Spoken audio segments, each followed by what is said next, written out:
Warning, censorship. Warning, censorship. Warning, censorship. Warning. Good afternoon, ladies and gentlemen, and welcome to the Rebel News live stream on this, a Thursday, March 11th, 2021. Oh, and what a dark anniversary it is. This is the official anniversary of the Wuhan virus. Actually, I'm sorry, we can't call it that. I forgot. China is very sensitive to calling the virus from its original starting point. So that's evidently racist. So I meant to say, folks, COVID-19. Notice, however, that the variants, the UK variant, the South African variant, the Brazil variant, we can use the countries there because, hey, who cares about those nations? In any event, I'm off on a tangerine already. I'm David Menzies. My lovely co-host, as always on Tuesday and Thursday, is Sheila, the she-devil Gunn Reid. Hey, Sheila, how you doing out there in northern Alberta?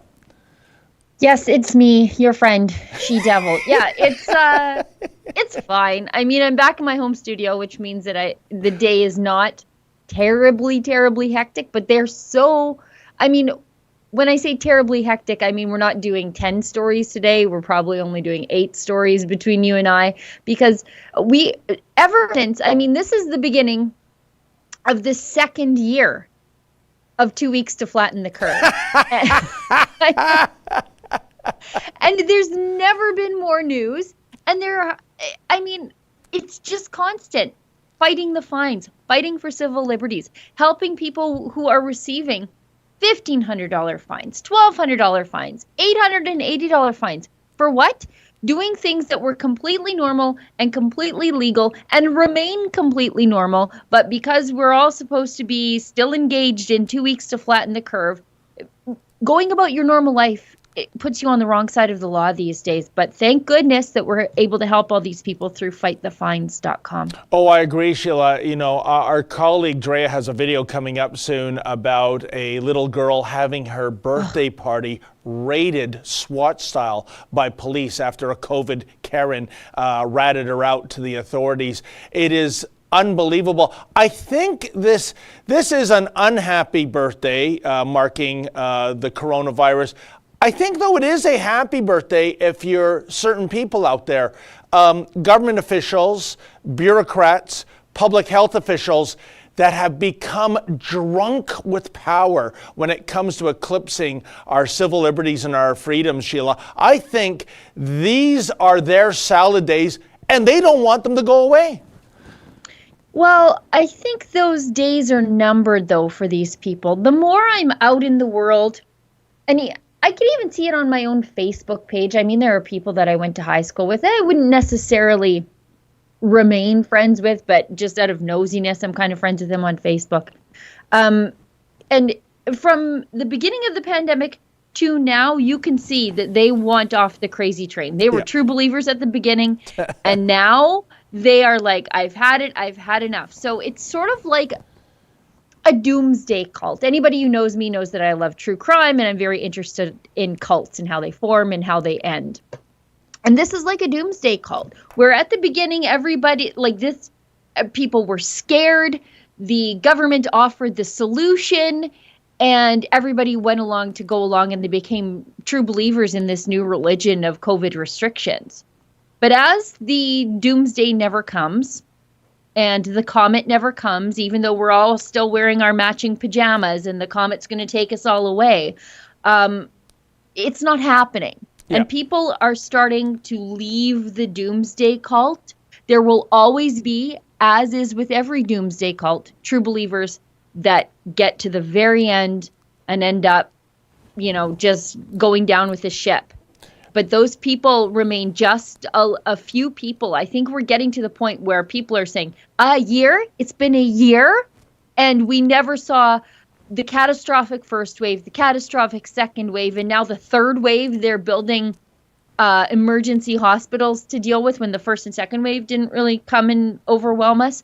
I think people are starting to wake up. Thank goodness. That's my hope anyway. You're absolutely right, Sheila. And I look back with some perverse amusement to a year ago this time when I was going to Pearson International Airport tracking the flights that came in, something the mainstream media didn't hearken on till 3 months later, I think in the month of June. Yeah. But I look at myself, and not only am I wearing a mask, I'm wearing safety goggles and latex gloves, because this was uncharted waters for us, wasn't it, Sheila? The way it was being presented, it wasn't like, oh, it's just another SARS, it'll come and go in a few weeks or so. It was almost like the second coming of Ebola. But what we learned, is, first of all, models are not data, right? The grim... Yeah, we learned that with climate change, though, David. I don't know why we thought it would make sense this time, because it didn't work the last time. Good point. And we've also learned in the last year who are vulnerable to this virus, and that is seniors, especially those in long-term care facilities with a condition, and who's practically invulnerable. That would be young people who are healthy. And yet there is still... I called them the COVID Karen community out there, who are ratting out people, gyms or birthday parties for opening. They are scared to death still. They're hibernating in their basement. You know what? Good for you. If you want to, get obsessed of fear that isn't there, that's your right. Don't ruin it for the rest of us. And, I got to tell you, Sheila, one last thing. We should be saying, yeah, we're coming out of the woods, and they're slowly in Canada, you see the lockdowns easing. And yet I read a story in the paper about Sunnybrook Hospital here in Toronto preparing for the third wave, right? So, like I said, there is a certain element out there that doesn't want to relinquish their power on us thanks to this excuse of a virus. Yeah, now looking back after a year, it seems as though China was playing 3D chess with us and we didn't even realize, in that they knew people like me and probably people like you, given how you were going to the airport. We think of China as absolute liars, the communist state of China. And so when they were talking about the virus, naturally, you and I assume, well, they're talking about this the same way that they are talking about the genocide of the Uyghurs, as in it's not all that bad. So whatever they were telling us, I naturally presumed it's way worse. They're a bunch of liars, and they're not going to ever be honest with us about how bad it is. And it felt, looking back again now, it feels like a psyop, because the only images we were getting out of China at the time were leaked images about just how bad it was. Yeah. How they're fogging the streets at night, the streets are empty, people are locked in their home, and that very well could have been true. But how much of that was theater to scare the Western world to shutting down their economy? Yeah. I don't like to be conspiratorial. Again, I always preface this with, those are my tendencies, and I always look back and think, okay, well, there was a conspiracy and we played right into their hands. I mean, they know that we thought that I continue to think that the Chinese government are a bunch of liars. And so to prompt us to close down our economies, why not play into that knowledge that we have and force us to overreact? And that's exactly what we did. And Sheila, I hate to blow our own horn. No, actually, that's not true. I love to blow our own horn. Me too. Me too. Let's do a Barry Horowitz pat on the back, because thanks to Ezra's direction, we have taken up the reins of the Canadian Civil Liberties Association, who have basically been AWOL. Well, that's not true. They're obsessed, almost fetish-like, of getting prisoners out of jail, including violent offenders, sex offenders. So I guess, proprietors of barbecue restaurants can be thrown into jail. But not pastors. Not pastors. That's right. And, if honest to goodness, even if I wasn't employed here at Rebel News, Sheila, I wonder if there was no Rebel News, who would be doing this? Not the mainstream media. They're egging on the government. They love this lockdown mania. Yeah. So, the good news is we are there for those who have been victimized, for those who have had their rights trampled on. And, I see it still continuing in the weeks and months ahead, Sheila. We're still going to be fighting fines over this paranoia of this pandemic. Yeah, I don't see an end in sight, Yeah. particularly in Ontario. But I am very proud of the work that we're doing to fight for normal people. Because, the Walmarts of the world, they have high price lobbyists. They can get the government's ear any day. But if you're a normal person getting a ticket for, in the case of Natalie Klein, who we'll talk about in a second here, just opening your business, there's nobody there to help you except for the Justice Center for Constitutional Freedoms. They're the only other people doing this sort of work, helping individuals and small businesses and churches with these fines. Who would be here to sort of balance that power imbalance where you have the pro locker downer businesses, Amazon, Walmart, the big guys, who's advocating for the little guy who just wants to make a living, put a little change in his jeans and maybe walk their dog after 8 p.m. And folks, Sheila's not being facetious when she talks about Walmart and its lobbyists. Sheila's referring, of course, to Melissa Lantsman, who used to be in the war room of Premier Doug Ford, and then went off to get a client called Walmart, which she lobbied successfully for in terms of not being affected by the lockdown, whereas all these other mom and pop businesses were shut down and got letters from the Attorney General, if you can imagine, threatening jail time should they ever open their doors. And Melissa Lantsman, or as I like to call her, Lockdown Lantsman, this is the woman vying for the position in the riding of Thornhill for the Conservative Party of Canada. Can you imagine? What another winning move by Aaron O'Scheer. And I'm sure Mr. O'Scheer supports this particular candidate because he seems to make the wrong choice every single time. I mean, he'd have better luck flipping a quarter, I think, Sheila, and basing his decisions on that. Speaking about making the wrong choices, I made a conscious choice to let you finish what you were saying 5 minutes ago. And now we're 12 minutes into the show and we haven't told anybody what we're doing here. So we should do that first because, as Justin points out, sometimes Ezra lets it get a little bit too far. But luckily, we have a very carefully curated group of people who tune into you and I, David, who know exactly what to do, even when we don't really know what we're doing and we don't have to tell them. So this is the Rebel News Daily live stream. It used to just be on Friday, just hosted by Ezra Levant or me and David when Ezra was flying around the world. I guess saving the Commonwealth from itself, it would seem sometimes. But when the pandemic struck and everybody ended up locked into their homes and we couldn't travel anymore, and there was more news than ever, and it tended to be normal and changing rapidly and fast, we thought, why don't we take this once weekly live stream, make it daily, 5 work days a week. And David and I host Tuesdays and Thursdays, although sometimes, as is the case this week, we host a little bit more. Ezra hosts Monday, Wednesday, Friday normally, which is really an accomplishment because he does film a daily, fully produced show. Plus, he runs Canada's largest independent news network. By the way, if you want to see any of our paywall shows, including Ezra's nightly Ezra Levant show, might I suggest going to rebelnewsplus.com and subscribing. There's a show by David that's once a week, a show by me once a week, a brand new show by Andrew Chapados that's once a week. And we threw it all, Andrew's new show in for the same price. And of course, as I mentioned, Ezra's show is there too. It's rebelnewsplus.com, and it's only $8 a month to subscribe. I think it's a great deal, and obviously, naturally, I think my own show is worth the price of admission, but then you get all that other stuff too. And the good news about Andrew Says, when he's in broadcast mode as opposed to talking to me or chastising me, folks, how he does the thing with his eyelids at half mast, and he starts going, David Menzies, you were told not to talk about that. What's wrong with he's in full perfect broadcast mode. So there he is. Look at those. The eyeballs are there. He's bright-eyed and bushy-tailed. There you go. Andrew Says.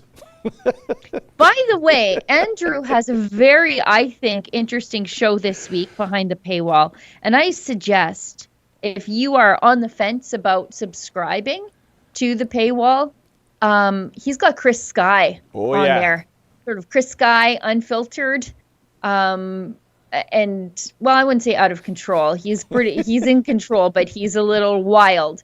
Chris Guy is his guest this week on Andrew Says. So might I suggest, if you are considering subscribing, let this be the week. But anyways, back to describing what the super chats are. See, I got off the rails trying to introduce people to other stuff. Super chat. So we do something here on Rebel News that the mainstream media does not allow out of fear or self-importance, but we allow comments. So you can always engage with us in the comments on the side of the live chat or in the bottom of our videos after the videos are done going live. We leave our comment section open. We want to hear from you. If you want to support the work that we do and engage in leaving a comment, we have a solution for that too. You can leave us a super chat. Just go to the bottom of the live chat there, click on the $. More money you give, the more characters you get, and it'll highlight your question, comment, story idea, criticism, compliment. It'll append it to the top so everybody can see it. And David and I will do our best to address it on air. So if there's a direction you want to take the show in, if you want to wrestle it away from David and I when we're talking about wrestling sometimes, this is the best way to do it. And you get to support the work that we do out of your own free will, which is not what happens with the mainstream media. 100%. So without further ado, why don't we kick it off with your great story, Sheila, about Natalie Klein. And she is the person who was out there in terms of the Great Alberta Barbering Rebellion. I hope I got that right. Yeah. And sure. It was victory in the world of barber chairs for Natalie. Although after you put together your video, it seemed that the RCMP didn't get the memo, and more so the mainstream media isn't quite getting their facts right, as always. Sheila, give us a rundown of Natalie's plight and how things are being communicated by the Mounties and the mainstream media right now. Sure. So as you know, Natalie Klein, Ralph Klein's niece, she sort of kicked off this small business rebellion in Alberta. And she forced the government, I think, due to the fact that she was the perfect storm of being a barbershop owner, plus beloved former Premier Ralph Klein's niece. She forced the government to reopen all barbershops after she opened her barbershop in defiance of the lockdown restrictions at the time. Now, for that, she received immediate trouble tickets, and we said, no, not today. We're helping Natalie Klein. And so we lawyered her up with Chad Williamson from Williamson Law, and we did that through fightthefines.com. And I think it was on Monday, must have been on Monday, Natalie, her tickets were withdrawn. And she received notification that her tickets were withdrawn. It was supposed to be her first court appearance, but incidentally, the Crown said, no thanks, which was smart because I wouldn't want to go up against Chad Williamson in court either. He's great.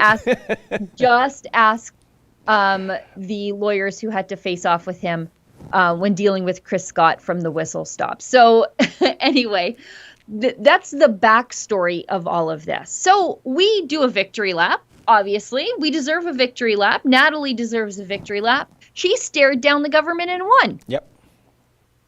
Mainstream media was having none of it. They thought there's got to be some sort of hitch. The rebel could not have helped this lovely woman. And this lovely woman, she must be punished for standing up to the government and defying the lockdown. So they went to the RCMP and said, well, what happened here? And the RCMP decides to tell, I don't know, through confusion, or maybe they don't really know what's going on. And that's sort of the story of these pandemic tickets, isn't it? That nobody knows how they're applied, when they're applied, how they get to court, how any of it works. Everything's changing so fast. So the RCMP, I'm going to give them the benefit of the doubt and say that they didn't really know what was going on. They tell the mainstream media that there's some sort of clerical error going on here, and her tickets are now in limbo. Where'd that come from, Sheila? Look at this. Charges against Innisfallion. I've never heard anybody use that word before. Clerical error puts Innisfail barbershop case in limbo. Charges against Innisfaili and Natalie Klein withdrawn March 8th, but status now unknown. Oh, but we know the status because, as Justin will show you in a second here, we can go back to that article and just take a peek through it, Justin, if you don't mind. Can you bring that article back up, Justin, friend? Okay, thank you. The controversial case against Natalie Klein has taken a bizarre twist. You mean a freedom-oriented twist? Anyways, good use of the word mainstream media. With issuing of an RCMP news release stating a clerical error was made in connection to the March 8th withdrawal of COVID-related charges against a local business owner. The RCMP has been made aware, in consultation with the Crown's office, that a clerical error occurred. The investigation remains open by the RCMP, so they could now, out of embarrassment, sticker with these charges one more time with the intent of remedying the situation. So the remedy is that she wasn't punished, and so they must punish her. This is all we're going to be releasing at this time because the investigation is ongoing. We aren't going to be giving any further details. And apparently nobody's talking about this anymore. But if Justin now, could you bring up what the clerical error is? I sent the PDF to you earlier today. Because this doesn't look like a clerical error. This is the piece of paper that she received saying that the Crown directs the above noted violation tickets are to be withdrawn. Should you require me to appear before the court to withdraw these matters, please advise and I will appear to do so. I'm happy to answer any questions arising from this correspondence. Yours truly. Good lordy, look who's 40. It's Karen Thorsrud, the Crown prosecutor on the Pastor Coates case. Anywho, that's what's going on here. So this clerical error, no, it wasn't. This is not. They just withdrew the tickets and that's it. There's no clerical error except for the fact that the government is completely embarrassed. And I had no idea that Karen Thorsrud was the Crown on this case until I saw that live on air. That blows my mind, but it is so, look at how the universe works. Hey, look at that. How tragic that her first name is Karen, Sheila, which I understand is no longer a name given out to baby girls being born around the world. But anyways, I read that. Not helping that. So here's the question. How does the RCMP look at the facts of the matter as you just presented, Sheila, and come up with the words clerical error? I don't know. I suppose we have to ask Ms. Thorsrud because it sounds like in between the RCMP and the Crown on the case, which I didn't realize was Karen Thorsrud, but that's the excuse they're all coming up with is this is a clerical error. But they issued Natalie Klein a piece of paper saying we are withdrawing the charges. There's no saying, there's a clerical error. There's anything like this. It's just they are absolutely withdrawing the tickets, and that's the end of it. And the media just really, really, really wants Natalie to be punished. Yeah, and in case people aren't aware of who this Karen is, she's the one on the file for Pastor Coates, right, Sheila? And wanted to remain anonymous on that file. Yeah, she's the one who appeared at the bail hearing and just told the judge, oh, by the way, I'm going to remain anonymous because I'm apparently getting threats. No evidence of the threats were produced. There's no publication ban in place, which is why I'm saying her name. And nobody dissented on her suggestion that she needed to remain anonymous. They just took her at her word. And that was the end of it. Because apparently the little lambs at the church are the ones that are unkind to her. When I've been there, when they are praying for her to find some sort of redemption for what she's doing to Pastor Coates. She's the one who is arguing that he is some sort of danger, public health danger, and needs to stay there until May on an offense for which, if he's found guilty, there is no jail time. Sheila, it's incredible. It's as though Karen was afraid of, the mafia, drug dealers, a biker gang, a terrorist organization asking for this anonymity when it's peaceful churchgoers. I mean, it is like, I'm sorry, lady, this is the job you signed up for. And that's just so super lame that you want to, I don't know, turn a Canadian court into a star chamber. Well, I mean, here's the thing. She's a Crown prosecutor. Yeah.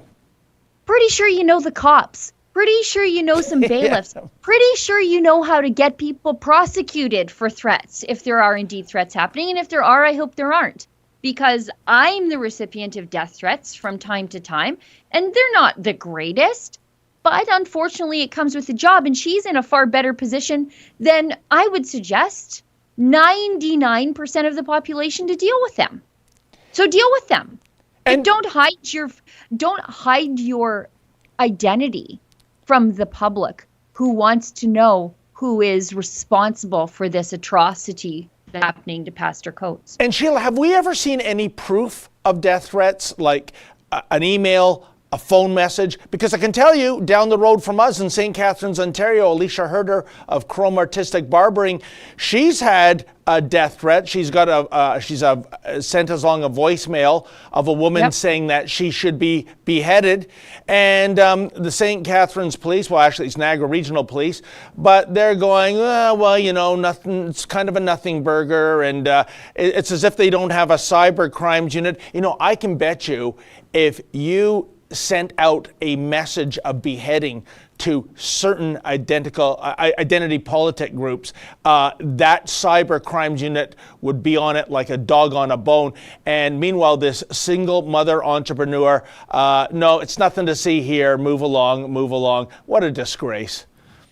I was just thinking I should text Natalie Klein after I'm off the air and tell her just how lucky she is that they withdrew these charges, because prosecutor Karen could have locked her up. Like, that's right. She could be in the remand right beside Pastor Coates, well, at least in the ladies' ward of the remand center, because this is not a prosecutor who, you know, uses any sort of discretion in the public interest. She just wants the book thrown at anybody who defies the government, and at the same time remains absolutely no danger to the public. And what's her first name again, Sheila? Karen. I think we have some super chats. We definitely do. Herbert Hildebrandt, hi Herbert, sends us $20. And then he sends us another $20 and says, happy pandemic anniversary, everybody, or pandemic-versary, everybody. Thanks for being on the Shine the Light on the Truth Resistance team. Yeah, that's Herbert Hildebrandt. His father is the pastor at, is it the Church of God? Correct. Right? In Elmer. Yes. Yeah. In Elmer. And boy, they've really been on the front lines of fighting for religious freedom, not just for themselves, but for everybody. I mean, they're cross-denominational. You want to see ecumenism in action? Look at the work that the folks from the Church of God are doing to stand up for everybody's rights to be free, to worship however they see fit. And thank you, Mr. Hildebrandt, for your generosity. I believe it's tomorrow I'm going to be meeting up with Herbert Hildebrandt. Oh, folks, you don't want to miss this story. I'm not going to tease it anymore. I don't want to outscoop myself. But, geez, stay tuned for what Mr. Hildebrandt has to say in the days to come. It's a fascinating story, but entirely predictable. Sadly so. Yeah. Daryl A. Frats. $5. I don't see a super chat. Thank you. Rebecca's channel gives us $5. I recorded an interview with my grocery store about mask exemptions and said his store is above the law. Boy, there's a lot that think that way. And police will be called on people with exemptions. Also, sadly, completely predictable. Yeah. That these grocery stores, they're such, true believers in whatever's happening with the pandemic that they are ignoring the human rights legislation that they're all bound by. And frankly, I'm not even sure if they are all true believers, but they're scared of the enforcement against them. Yeah. And the big fines that could be levied against them. So they'd rather just crack down on your human rights. Oh, but Sheila, it's not just human rights legislation. We're talking about the actual law. We've had our lawyers study so many municipality bylaws in relation to the Wuhan virus protocols. And you are exempt if you have a medical condition. You don't have to prove that condition, even though many of these people bring their doctor's notes, which is over and above the call of duty. And many of these stores are saying, sorry, corporate policy trumps the rule of law.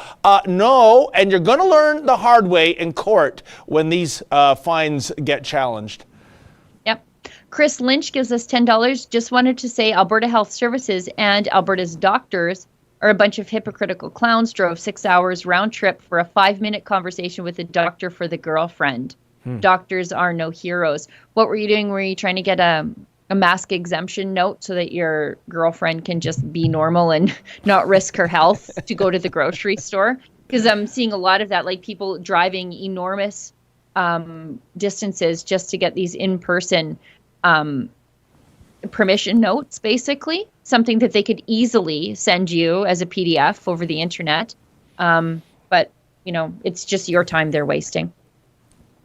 Rebecca's channel also sends us another $5 and says, there was an article released called Proposals to Protect Ontario Long-Term Care Residents were rejected as too expensive by CP24. What are your thoughts?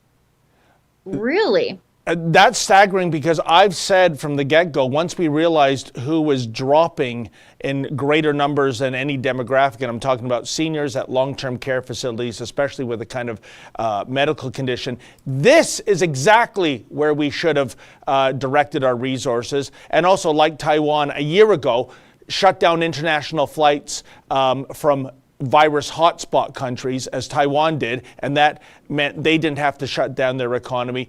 That's incredible, because that is indeed where our focus should have been, Sheila. Imagine thinking that saving lives in long-term care facilities in a targeted way was too expensive, but shutting down the entire economy and then dishing out money to everybody to stay home, that was the more fiscally prudent solution. Yeah. On what planet does that make sense? Planet Cuomo. Planet government. Joanne Mannon, 699. Thank you for being awesome truth seekers. Thank you very much. John Yoga. Hey, David, you are similar to Tamil comedians because as a joke, they get beaten up and bit by dogs, and the Tamil audiences would laugh. Well, maybe I'll be big in Sri Lanka then. I don't know. if that's what it takes, to put the bread on the table, that's what it takes. Yeah, you're one of those comedians that just beats his body up for laughs, for sure. Yeah, well, now that Jackass isn't being made anymore, I guess we got to do Jackass Light here, right? Yep. Oh, Mr. Producer says Jackass 4 is indeed being made. Thank goodness, because I enjoyed that. Is that Schadenfreude, that German word? Schadenfreude. Yes. Chris Lynch, yes. Chris Lynch gives us another $5 and says, I should note this is the second time this happened in the last 3 months. Both appointments needed her booking time off. Both 5-minute conversations. Screw AHS. Wow. Well, yeah. I mean, I suppose this is just like a billing thing. You got to see people in person to get the additional billing. Makes you wonder. Gwen Gwiggs Vlogs, $25. Very generous. What's the best way to convince people that COVID isn't half as dangerous as the media acts? Well, for me, it's going to church, because I've been going to a very full church for 4 weeks now, and they've been just giving her with full services since way, way, way before the lockdown. They've never had a case associated with the church. How do you convince people? It's almost like a delusion for the people who still remain convinced. Anyways, I'll just finish this super chat, and then David, I'll let you in. Okay. Or that harsher lockdowns would not stop the spread or help at all. Everyone tries to point to Australia as a good role model. Okay, now David, give her. I wonder what Abby would have to say about that. But folks, we thought too, since this is the first anniversary of the virus, there are still those true believers that this is so deadly and they have to entomb themselves in so much PPE, it would make your head spin. And we came across one a while back at the Queen's Park anti-lockdown protesters. Boy, did this guy stand out like a sore thumb. But will you see his gear and his opinions? And wow, Sheila, I'm still shaking my head. Check it out, folks. I know. Clearly? Essential travel. Okay, then. Protests are not essential. Right. I don't really care if I die. I mean, you can shoot me in the head, put a gun in my head. I would love to die. Okay. But to kill other people willingly, that's... Are you insinuating that the protesters are here to get infected and kill people willingly? Well, if a person is knowingly letting themselves get infected and spreading the virus, then yes, they are in fact killing people willingly. Wow. Huh.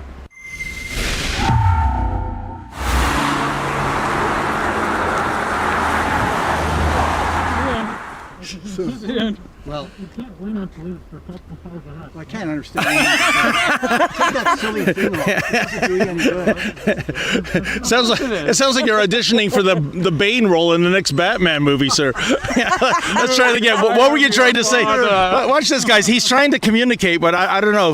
What were you trying to say, sir? I said there's the fault not befallen us. I gotta be honest, sir. That is about as clear as the Charlie Brown teacher. I can't understand a word you're saying. Jesus, that is the new normal, folks. That gets John Tory's approval. Mr. Ramsey, I just wanted to tell you that. Yes, sir. You got to, even I know that you guys are media, but just maintain the five people rule. There's more people than this. I don't want you to encourage a gathering of more than five. Sir, I'm not part of the protest. I'm just here to cover it. But just because you're here, people are attracted, and it makes a group like there's more than five of you here. I know you guys are all media, but you still have to respect the 2 meter rule. It's like saying that street light is going to attract moths. I have no control over that. I'm here to cover the protest, and right now there are more police officers than protest. You are media. Yes, Yes, sir. Okay. If you're going to have an interview with an individual, please have an individual. Just be cognizant of the group of five, and then at that point you can move to another individual and have that conversation with said person so you can get your interview at the end of the day. There's a lot more police than there are protesters. But you don't understand why. No, I don't. You're telling me this rule of five, and I'm telling you any Toronto Transit Commission vehicle is obliterating that rule, and that is owned and operated by the city officer. Do you understand the stay-home order? No, I don't, because I've seen our politicians go to St. Bart's and pretend they're staying at home. You can look up the order on the internet, couldn't you? Okay, but my job is to cover the news, and this is where the news is happening. No, but I just asked you if you understood the stay-home order, Okay, well, and you said you didn't. well, I see all kinds of motorists. Well, no, sir. All these motorists here, they're not staying at home, clearly. Essential travel. Okay, then. Protests are not essential. 1, 2, 3, 4, 5. That's good. Can you not hear me? If I talk like this, you can't hear me. It's very distorted, sir. Honestly, can you take off that mask for a few minutes? And I prefer not to. okay, are you that scared of being infected? But like, you look relatively young and relatively healthy to me. You have a 6 times higher chance of getting killed crossing Queen's Park Crescent than you do of getting the Wuhan virus. So, I mean, how is a person like yourself so terrorized by this virus? Not that I'm terrorized, it's just that if I get sick, I can make somebody else sick. Okay, then. And as long as I don't get sick, I can't make anybody else sick. I don't want to kill anybody. Okay. At the end of the day, I don't want to cause death. All right. I don't really care if I die. I mean, you can shoot me in the head, put a gun in my head, I would love to die. Okay. But to kill other people willingly, that's... Are you insinuating that the protesters are here to get infected and kill people willingly? Well, if a person is knowingly letting themselves get infected and spreading the virus, then yes, they are in fact killing people willingly. Wow. Huh. So what did you think of that interview, Sheila? I said, what did you think of that interview, Sheila? David, 53 weeks ago, if we saw that guy riding a scooter wearing that drywall mask with another mask hanging underneath it, we would have been flagging the cops down to say, like, hey, we've got a live one over here. Like, but now he's normal, and the people with no masks, they're the weirdos. That's the world that we live in right now. Sheila, 100%. 53 weeks ago, as you said, if I walked into a bank with a mask on, the manager is already pressing the silent alarm. Today, you walk into your local CIBC and the COVID Karen teller is screaming at you to mask up. It's insane. But, the idea, and a lot of people weighed in, this was a gag, this is a goof. No, I swear to God, folks, this was a counter demonstrator. And by the way, do you notice how counter demonstrators to an anti-lockdown protest are treated? With respect. Nobody was hassling him. People were just engaging in conversation. No one was, bullarizing him. Quite a different take when you go to some crazy leftist progressive demonstration and you have a contrary opinion, Sheila, because that's when the fisticuffs come out. But it is just astonishing. My favorite comment on that video, I can't remember the person who put it in. Let's all take advice from that man on an electric powered scooter, said no one ever. That was one of the things I wrote down. He's riding a scooter in the snow with something that could easily fog up. Yeah. And he's lecturing everybody else about safety. And look, I'm the last person to tell people to park your motorized stuff because it's too dangerous. That's not me. That's not my advice. But these people are apparently safety obsessed. Oh. And so what happens if he's whipping around in the snow with his little electric scooter and he fogs up, wipes out? Maybe then you'll hurt somebody else too, little friend. What about that then? Yeah, and he didn't know the facts of the matter. If you watch the full video, folks, I asked him, I think 3 times, how many people in Ontario have died of the Wuhan virus? And to me, the death rate, Sheila, is the only relevant number, not positive cases. I mean, as I've always said, it's one hell of a virus where you have to go and get tested to find out you're infected. And he didn't know. He did not know. And when I told him it was only 2, he sort of wavered on his opinion. But then again, here's my problem, folks. I really had a hard time understanding what this fellow was saying. It was so reminiscent of the Bane character in The Dark Knight Rises, that brilliant Christopher Nolan movie. It was such an overreach. And I want to say, too, I think this might be indicative of a hardcore minority that still wants the lockdown, still wants the masking. And I came across one in Cornwall on Sunday evening on the way back from Montreal, Sheila. And to me, this was the most uncool thing that has been done to me in a year. I mean, it really bothered me. And if I had known it was going to be done, I would have walked into the burger joint in Cornwall, fantastic restaurant, by the way, folks, with my cell phone running. I think this could have been a viral video. But they have sit-down service there in Cornwall, and there were several tables occupied, and there was a table of 3, and I walked in, and no one's got a mask on because you're eating and drinking, right? Right. I walk into the restaurant, and evidently I didn't know the rule is as you walk to your table, or if you go to the bathroom, you got to mask up for some reason. Right. I think the virus gets you up here. Yeah. But if you're sitting down here, it's fine. It's up here. It floats around. It's like hot air. Exactly. And it doesn't like you abusing your bathroom privileges. Anyways, this is what happened. I'm walking down the aisle with the waitress who said nothing to me about having to mask up. And the man at the table, he's facing me, so I'm walking past his table, he's making eye contact. He gasps, right? And at first, that kind of made me flustered. What is he gasping about? And then grabbed his mask and threw his mask on. And I thought, and I'm walking by and I go, no way, that can't be because of me. And so I turned my head. So after I passed, the mask came off. For the 1 millisecond in which our paths intersected, he threw on that stupid mask thinking I was a modern day Typhoid Mary. Sheila, like I said, I wish I had it on camera because that kind of fear is just off the charts insanity.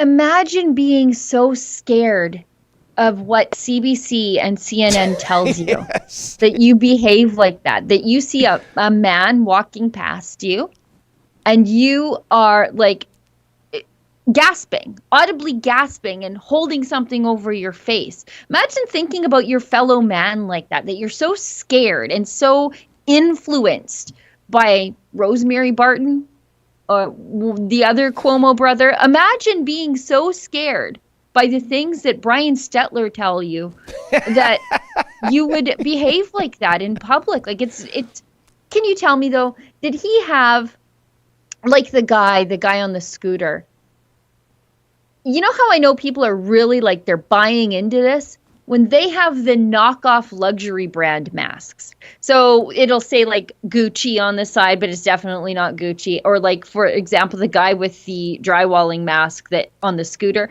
he had like the fake Burberry one hanging underneath. That's when I know people are in it for the full pull. When they are like, their favorite fake luxury brand, that's their mask. No, that's a good call, Sheila. No, I have to be honest, it was one of those de rigueur 100 for $10, just basic masks. He was, for some reason, in a very warm indoor restaurant wearing his red toque. I don't know what the deal was there. But you're right. I absolutely refuse to normalize this garbage by getting, say, a Toronto Maple Leafs logo or some fashion brand. The only fancy mask I wear, and you can go to our store, folks, and by the way, we're getting lots of new merchandise into our store, is, of course, the masks are useless mask. And yeah, it's a little on the pricey side.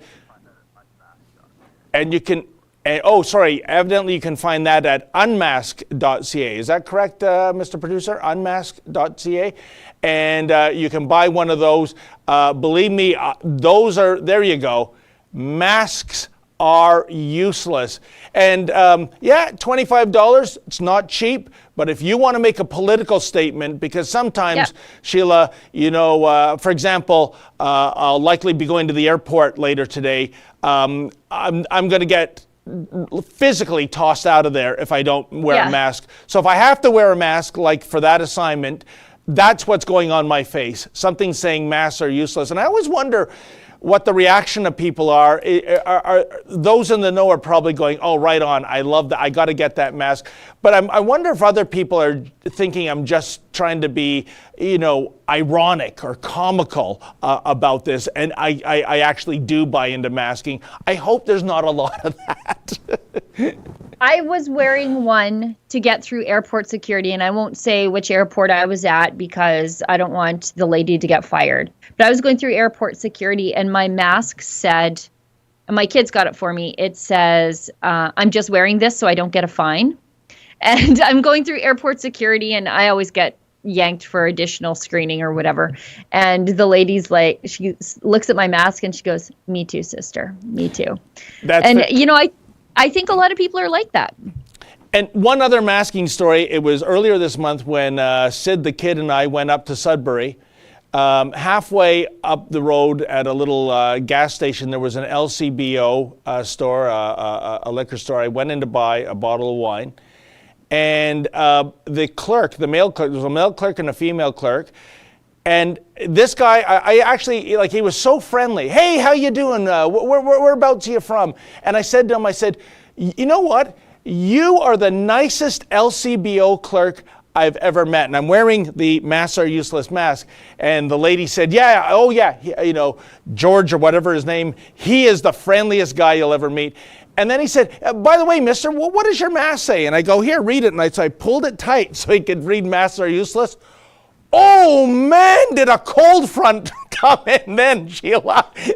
They weren't friendly anymore. It was really like I went into a Catholic church, chanting satanic rituals or something like that. Oh, my gosh. All the, the frivolity evaporated out of that room. And I went, oh, no, two more brainwashed sheep that actually buy into this. Well, it's kind of good, though, because it weeds people out that are going to be intolerant of your political beliefs or just anything, any sort of disagreement before you get down the road of becoming friends with them and before you invest any more time. So I kind of like it. It's almost like online dating where you can decide if people are compatible with you before you actually invest any effort into them. Same sort of thing.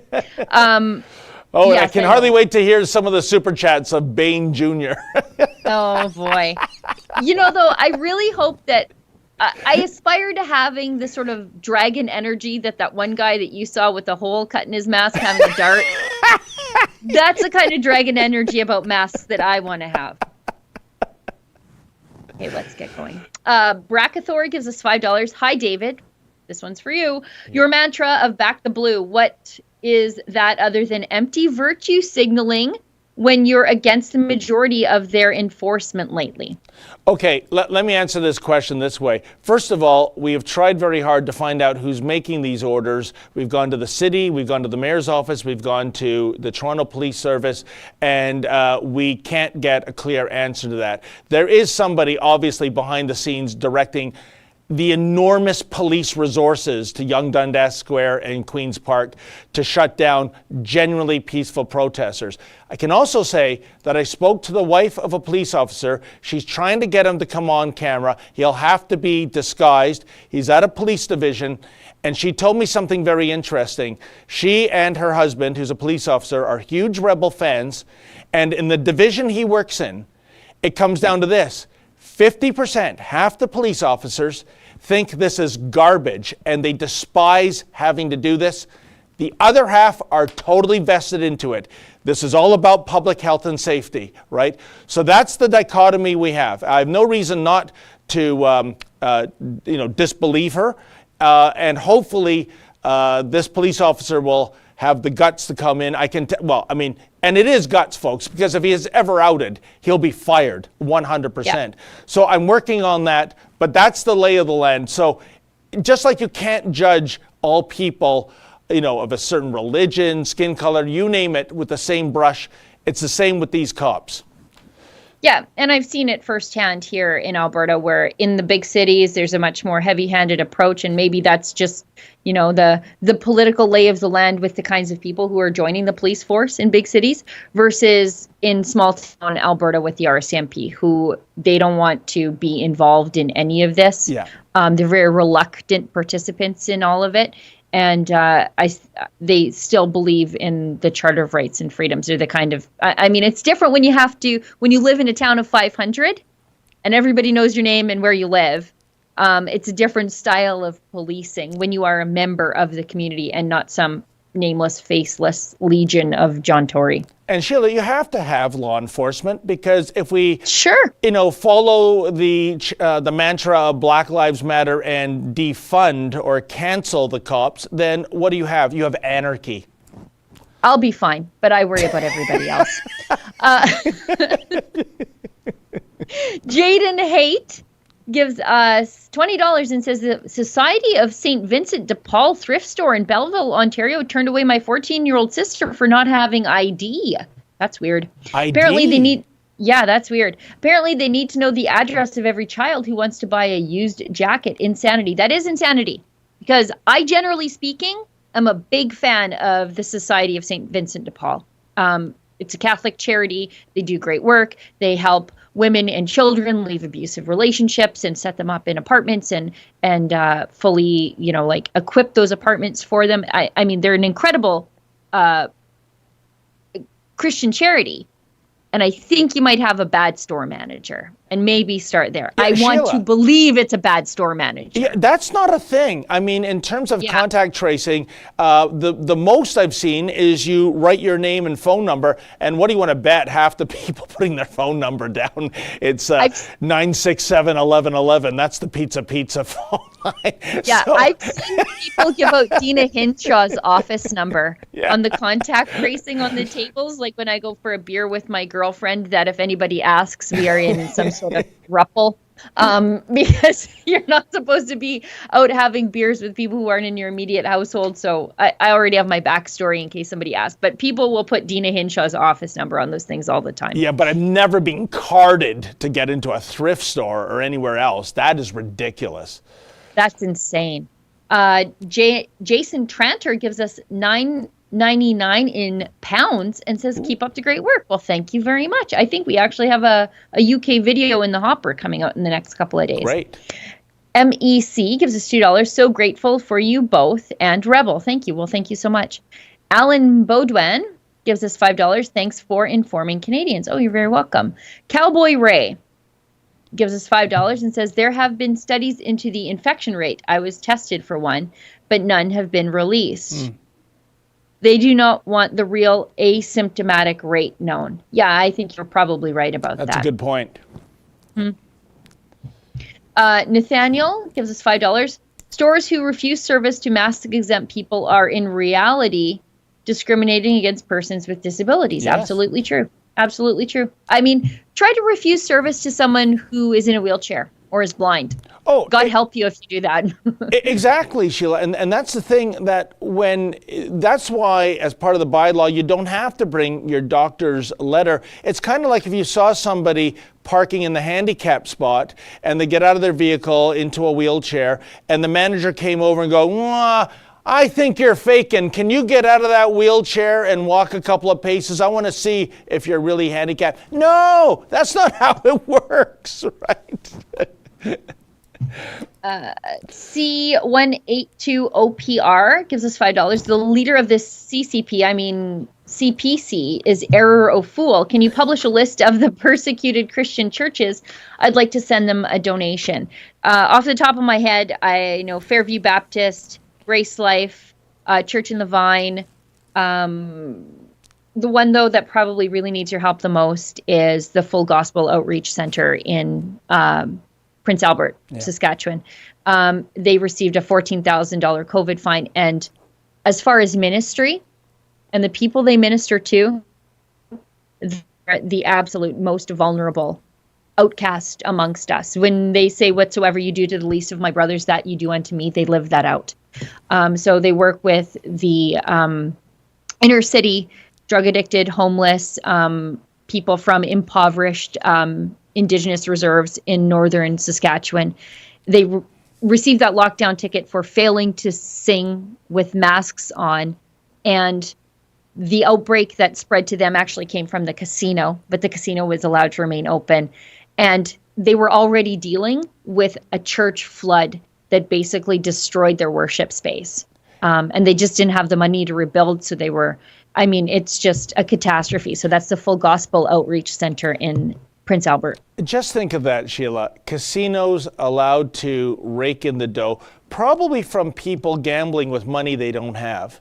And yet, what have we seen? We've seen pastors being arrested for feeding the homeless in Calgary. Phoenix Scott, the teenager, with her Phoenix Project, feeding the homeless and clothing the homeless and getting harassed, and her parents getting tickets for that.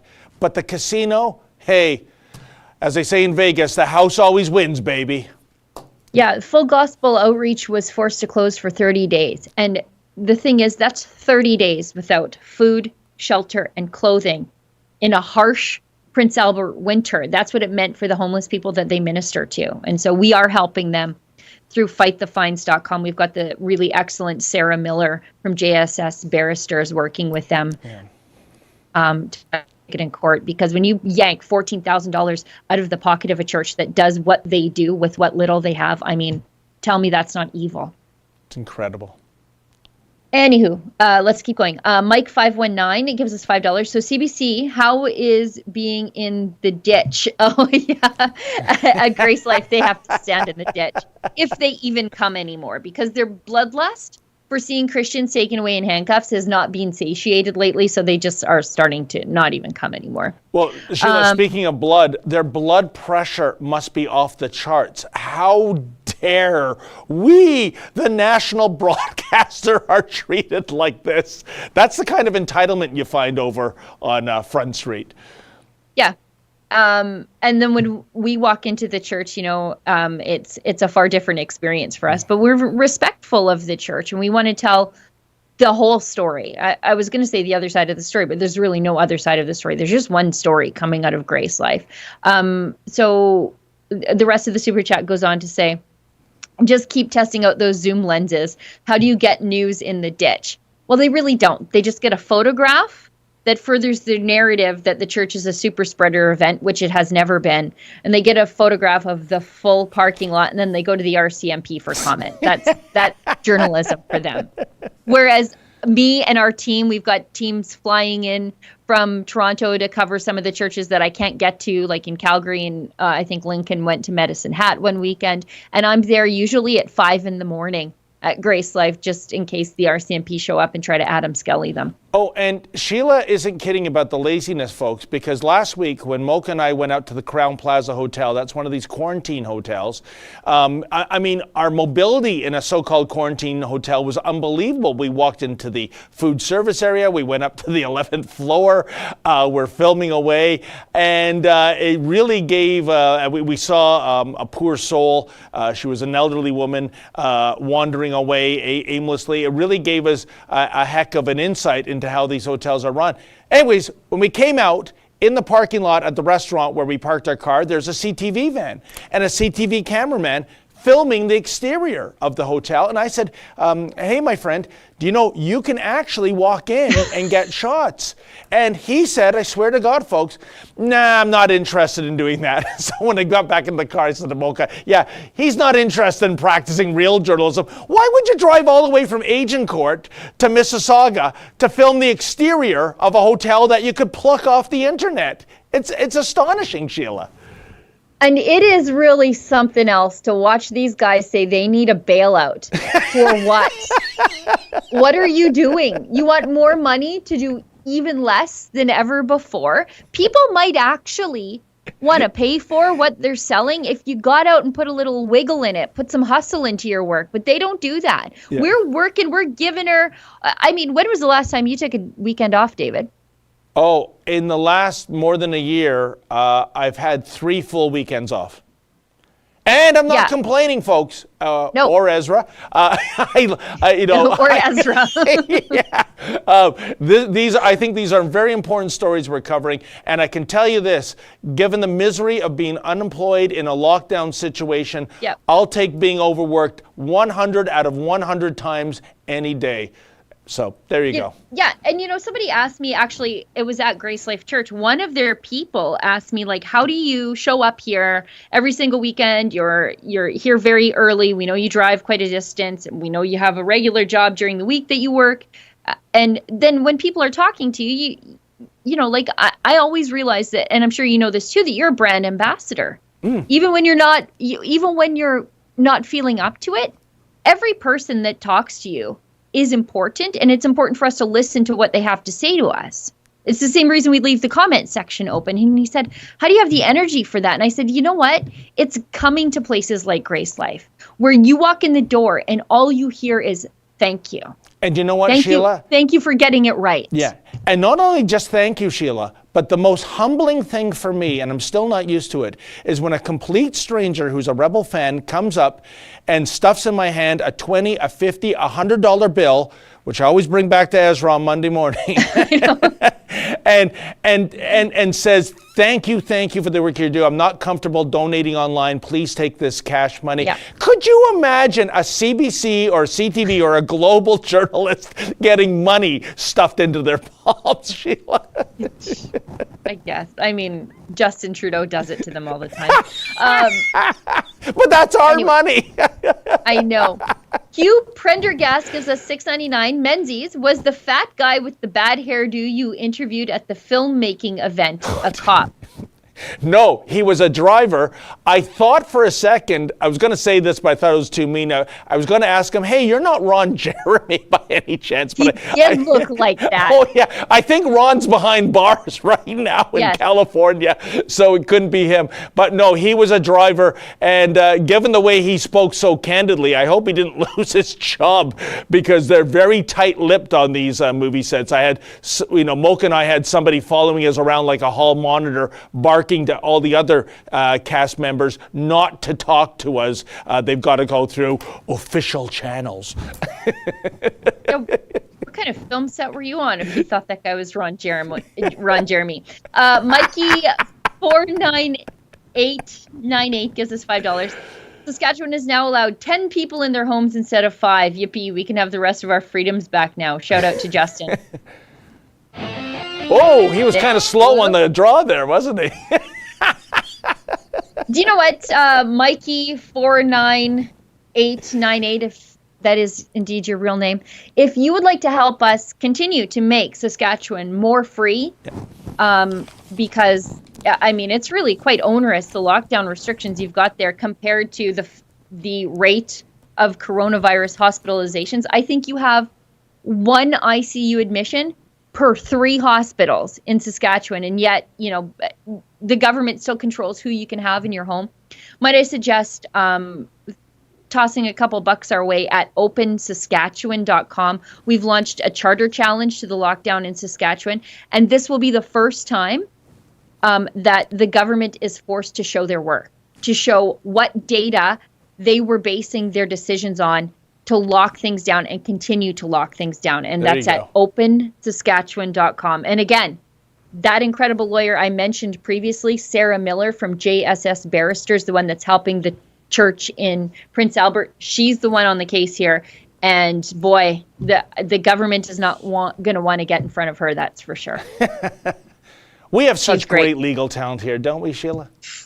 They are really, they're feisty and they're just right for us. And I don't know Sarah's political background or whatever. And frankly, I don't care. Do you believe in freedom?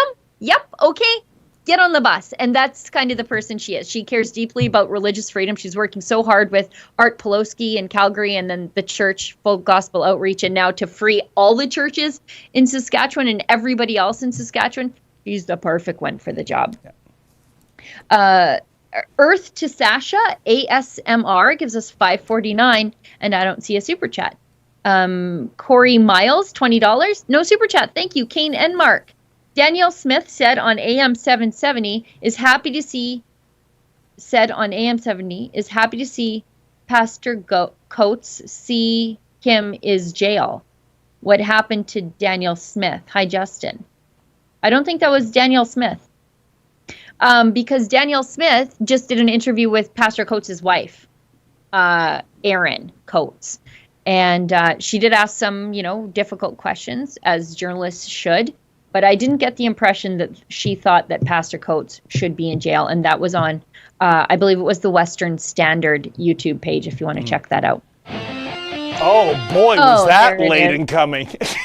No, he was being polite and letting me finish. Oh, okay then. The Pony Express electric guitar.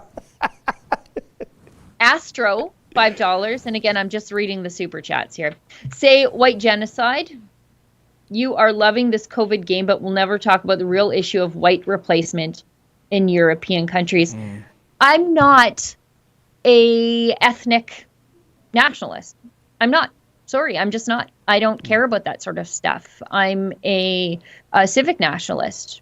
Do you have the values of freedom and tolerance and hard work and freedom that I have? Great. Well, then, like I said about Sarah, get on the bus. I don't care about what ethnicity you are. For example, I'll give you a good example of this. I am more apt to be more politically and socially aligned with the nice Filipino ladies who go to my church than I am with a white feminist at the University of Alberta.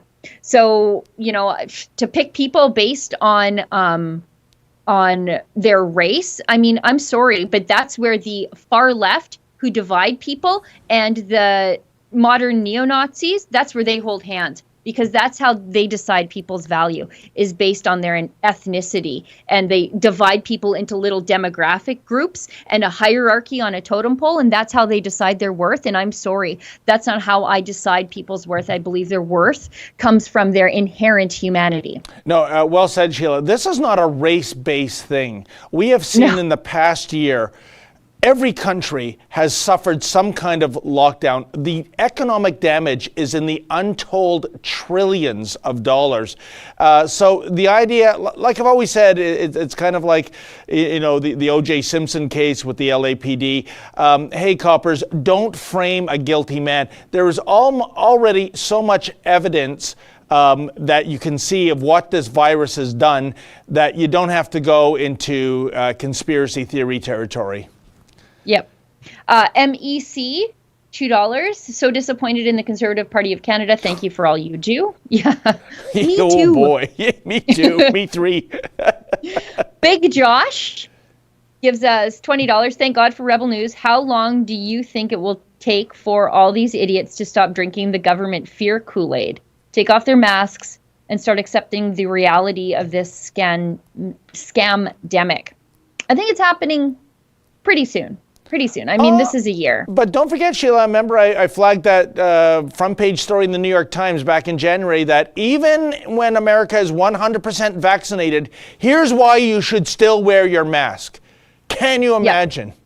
Do you know what, though? There's always going to be Trudeau voters. So there's always going to be true believers in this stuff. Corey Miles gives us $20 and says, Rebel News is the best. David, you are regular John Candy. Yeah, I see it with the big laugh. For sure. I see it. You know what? Hilarious. I got to tell you, sometimes I feel that way. There's this classic John Candy moment in SCTV. I think it was filmed in Edmonton because they were doing some production in the early 80s out there where he's doing street beef on Christmas Eve. And it's clearly like minus 4,000 because you see the steam. And there's nobody on the streets of Melonville. and it's him running around trying to get into buildings which are all locked up because of Christmas Eve. And I said to Mocha, you know what? I think that's us in 10 years. That's you reporting on the COVID hotels. Yeah. Hilarious, but everyone at Rebel News is equally amazing. Thank you so much. We love you down in Phoenix, Arizona. I love Canada. Well, thank you, Corey. Mike519, way too funny. Wow. C182OPR, $5. The fool with the respirator doesn't realize his expired breath is not filtered. That mask protects the wearer only. That's true. Yeah. He's the spreader. Yeah. Kat Casco gives us $6.99. I had mediation for a Human Rights Tribunal of Ontario, HRTO, I think. Okay. Or Human Rights Toronto, maybe, or I don't know. Sorry, I don't know the out of province acronyms. Yesterday, and I was told the company was following labor laws to keep employees safe. Kat Casco gives us $6.99. Mediator said if they let me in maskless, it could create undue hardship if the employees got sick and the store had to be shut down. You know what? If you could kindly send in those details to tips@rebelnews.com, maybe there's a story there if you want to come on camera. Yeah, Kat, just put like live stream, super chat or whatever in the email subject line so that I see it and I can get it off to David. Jack R gives us $5. India, one of the largest polluters in the world, no COVID controls, masks, etc., no carbon tax, and life is normal. Who are the back-assward ones here? Also, they have access to hydroxychloroquine, which apparently is controversial, but they have access to it just because of the neck of the woods that they live in. Mike 519, $5. David, stop. I can't stop. It hurts. Oh, you must be talking about the masked man. Or John Candy. Yeah. Lek Wojciech? I'm sorry. That's Polish for sure. $5, no super chat. I'm sorry, I butchered your name.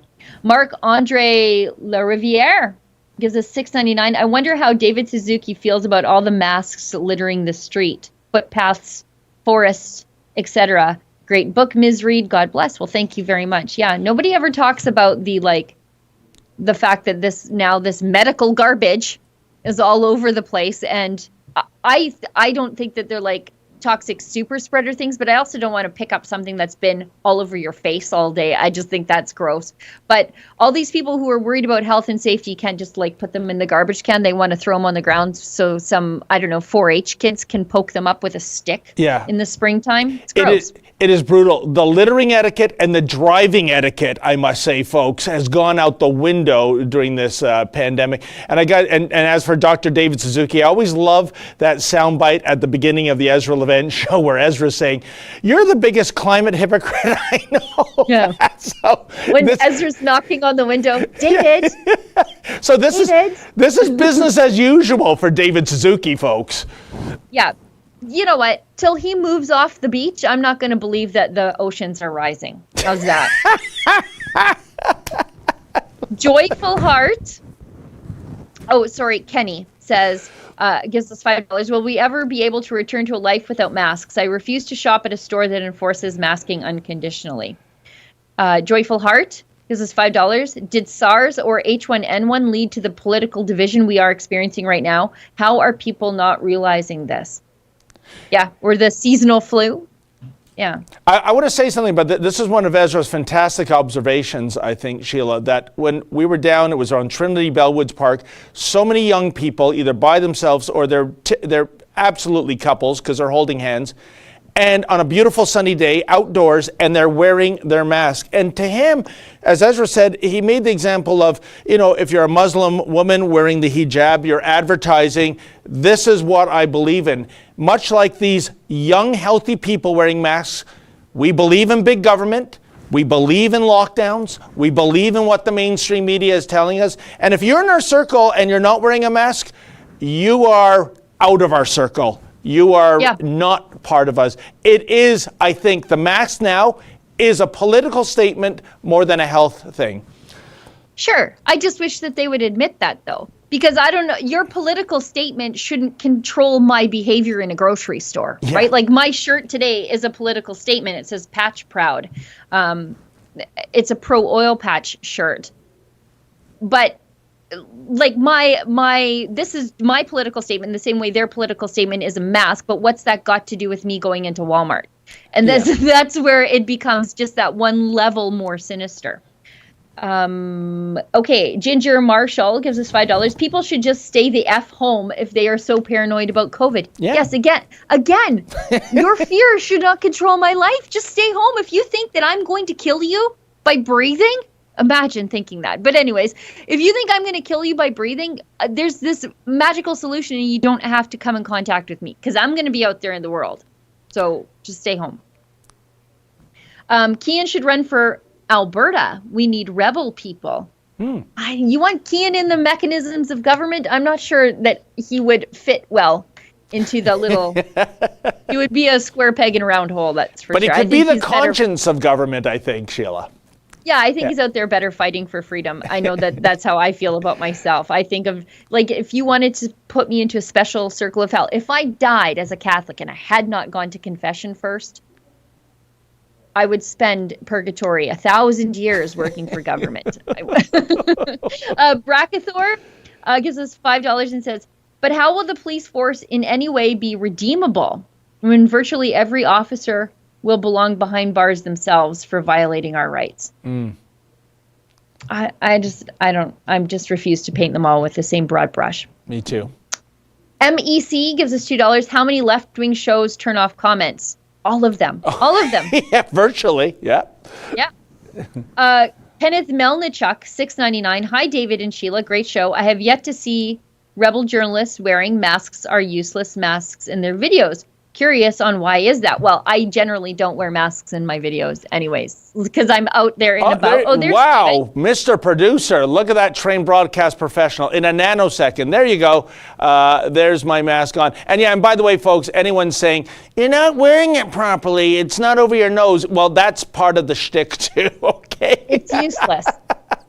It's useless. Yeah, I don't go places where I'm forced to wear a mask. So, like, if I'm outside at a protest, it's over 10 people, but I don't care. I'm outside. I'm not wearing a mask. Like, who's going to make me wear a mask? I'm at the Grace Life Church. Who the heck's going to make me wear a mask there. I'm covering businesses that are getting in trouble because they're not wearing masks. They're not going to make me wear a mask. So I never have to. Plus, I live in a far more free place than you do, David, all things considered.